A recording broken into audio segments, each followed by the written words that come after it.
नमस्कार। उनकी कलम मेरी आवाज़ में आप सभी का स्वागत है। आइए सुनते हैं कहानी संवेदना, जिसे लिखा है हमारी चहेती लेखिका मालती जोशी जी ने। आप बेंगलोर में रहती हैं ना? वे मूर्तिवत प्रश्न बने मेरे सामने खड़े थे। घुटा हुआ सिर, पोपला मुख, बदन पर बंडीनुमा बनियान, घुटनों से नीचे तक पहुंचती नेकर से निकली सूखी सींक सी टांग। आप विपिन को तो जानती होंगी। मुझे खीज हो आई। सुबह से 5 बार वे यह प्रश्न पूछ चुके हैं। 5 बार मैं बता चुकी हूँ कि बेंगलोर बहुत बड़ा शहर है, वहाँ हर किसी को जानना संभव नहीं है। फिर विपिन भैया तो आजकल वहाँ हैं भी नहीं, यूएसए में हैं। पर वे हैं कि इस बात को समझना ही नहीं चाहते। जहाँ मुझे अकेले देखा खड़े हो जाते हैं। वे बड़ी आशा से मुझे देख रहे थे और मुझे चिढ़ा रही थी, प्रश्न से भी और प्रश्नकर्ता से भी। पर वे बुजुर्ग थे, फिर मेरी जिठानी के पिता भी थे। उनसे बदसलूकी नहीं की जा सकती थी, इसलिए मैंने बड़ी विनम्रता से कहा, देखिए बाबूजी।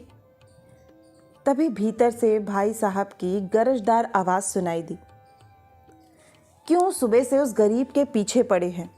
बता तो चुका हूँ कि 25 तारीख को साहब बहादुर तशरीफ़ ला रहे हैं, तब जी भर कर भेंट कर लीजिएगा।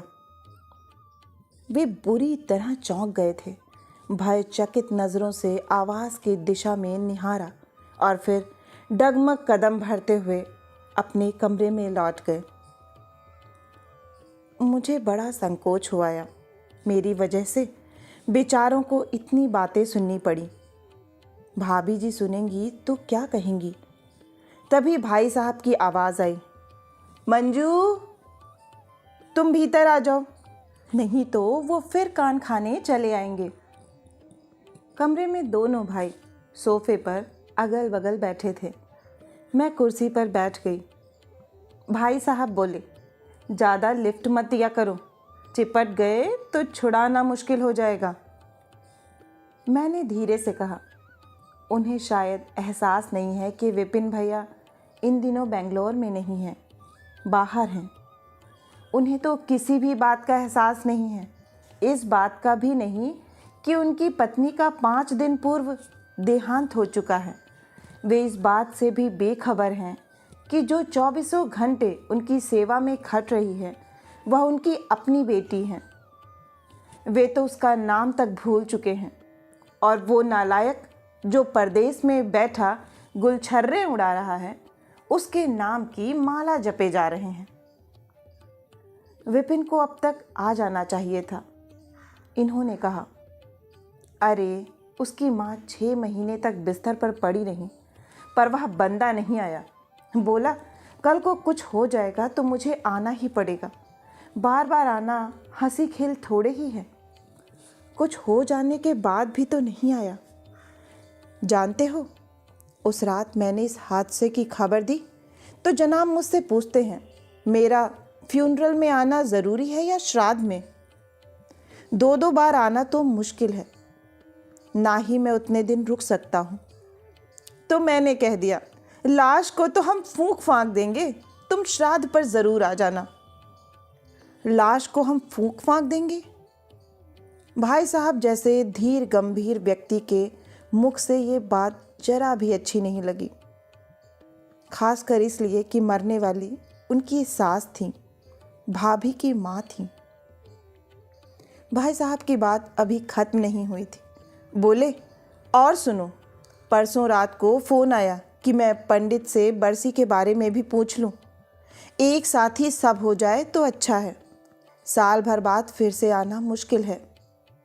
मैंने कहा, बरखुरदार, तुम एक बार पधारो तो, कहोगे तो हम तुम्हारे पिताजी का क्रियाक्रम भी करवा देंगे। जीते जी उनको भी निपटा देना, ताकि बार बार ना आना पड़े। अब चुप भी कीजिए। भाभी घुटी सी आवाज़ में चीखीं और एक अजीब सी तमतमाई मुद्रा में कमरे में दाखिल हुई। मेरी माँ की चिता को तो ठंडी हो जाने दीजिए, दूसरी का इंतजाम करने चले हैं। मुझसे कह रही हो? उस नालायक से कुछ नहीं कहती हो? भाई साहब प्लीज़। इन्होंने बड़ी मुश्किल से भाई साहब को चुप कराया और मुझे इशारा किया। मैं भाभी जी को पकड़कर भीतर उनके बिस्तर तक लिवा ले गई। गुस्से से, रुलाई से उनका पूरा बदन कांप रहा था। बड़ी देर तक मैं उनका सिर सहलाती रही, तब जाकर वे शांत हुईं। मैंने धीरे से कहा, भाभी जी चाय लेंगी? उन्होंने मना कर दिया। बोली, अभी मेरा बिल्कुल मन नहीं है, पर 4 बज गए हों तो अपने भाई साहब के लिए ज़रूर बना देना, नहीं तो उनका पारा फिर चढ़ जाएगा। और हाँ, 1 कप बाबूजी के कमरे में रख देना, जब मन होगा पी लेंगे। दोनों भाई गैलरी में बैठे हुए थे।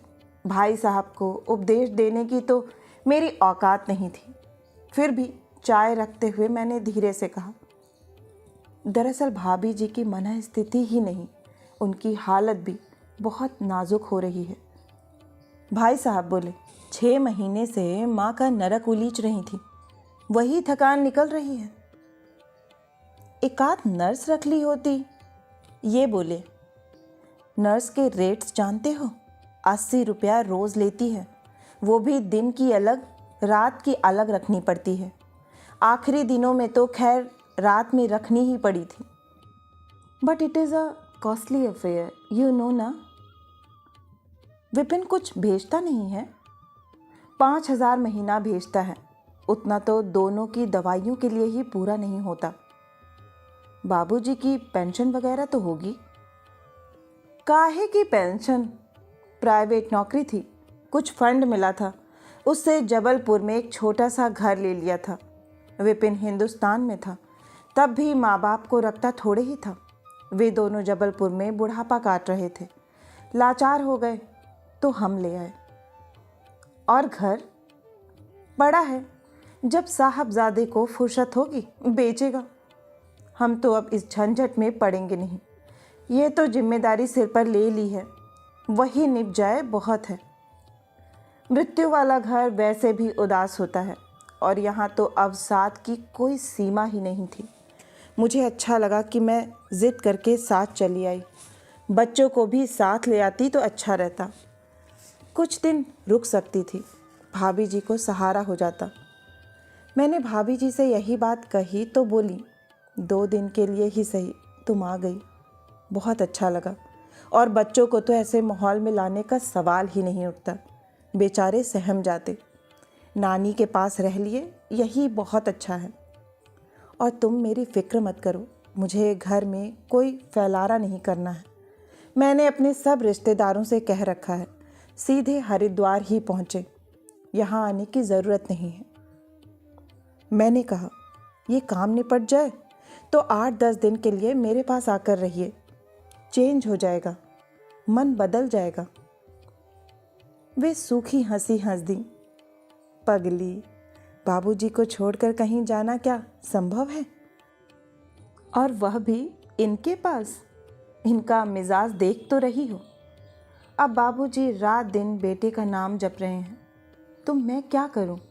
उसी बात को लेकर गुस्साए रहते हैं।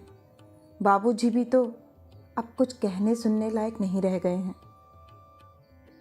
एक बात कहूं, अपने बच्चों को तो सब याद करते हैं, खासकर जो बच्चा पास में नहीं रहता, मन प्राण उसी में बसे रहते हैं।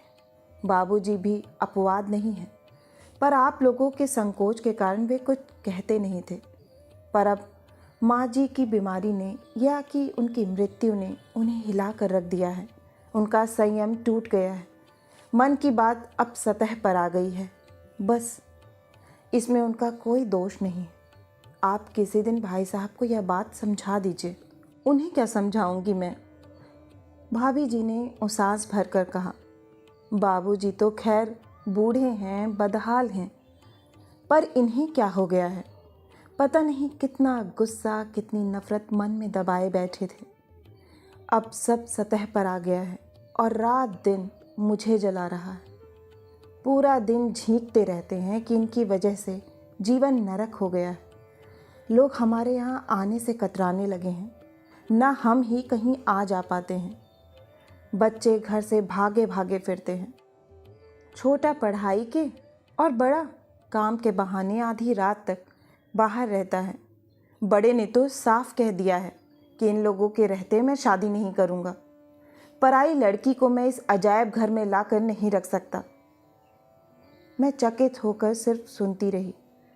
उनका गुस्सा भी जायज़ है मंजू, पर तुम ही बताओ मैं क्या करूं? वह नालायक पल्ला झाड़कर चला गया है, तो क्या मैं भी माँ बाप को सड़क पर फेंक दूं?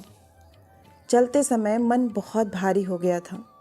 भाभी जी ने गले लगाकर अश्रुसप्ती नैनों से मुझे विदाई दी। जाने के लिए मेरे पाँव नहीं उठ रहे थे, पर बाहर बेसब्री से मेरी प्रतीक्षा हो रही थी।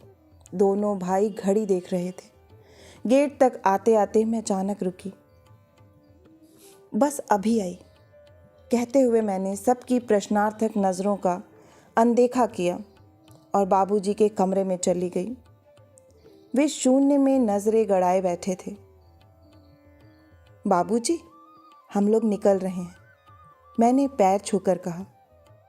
वे चौंके और फिर वही प्रश्न, आप बेंगलोर में रहती हैं ना? जी, और मैंने भाभी जी से विपिन भैया का पता ले लिया है। घर पहुंचते ही हम लोग उनसे मिलने जाएंगे। मैं उन्हें बता दूंगी कि बाबूजी ने आपको याद किया है। वे कुछ क्षण मुझे घूरते रहे, फिर उनके पोपले मुख से हंसी की एक किरण फूटी जो उनकी आँखों की कोरों तक फैल गई। उस समय उनका चेहरा किसी बच्चे की तरह लग रहा था, निश्चल, निर्मल और प्रसन्न। मुझे लगा मेरा आना सार्थक हो गया है। आशा है कि आपको यह हृदयस्पर्शी कहानी बहुत ही पसंद आई होगी। अगर पसंद आई है तो मुझे प्रोत्साहित करने के लिए लाइक करें, अपनों के साथ शेयर करें, नीचे कमेंट बॉक्स में कमेंट करके बताएं कि आपको कहानी कैसी लगी। और अगर आप इस चैनल पर नए हैं और इससे जुड़ना चाहते हैं तो इसे सब्सक्राइब करना ना भूलें। फिर मिलती हूँ एक नई कहानी या कविता के साथ। तब तक के लिए आप सभी का कहानी सुनने के लिए बहुत बहुत धन्यवाद।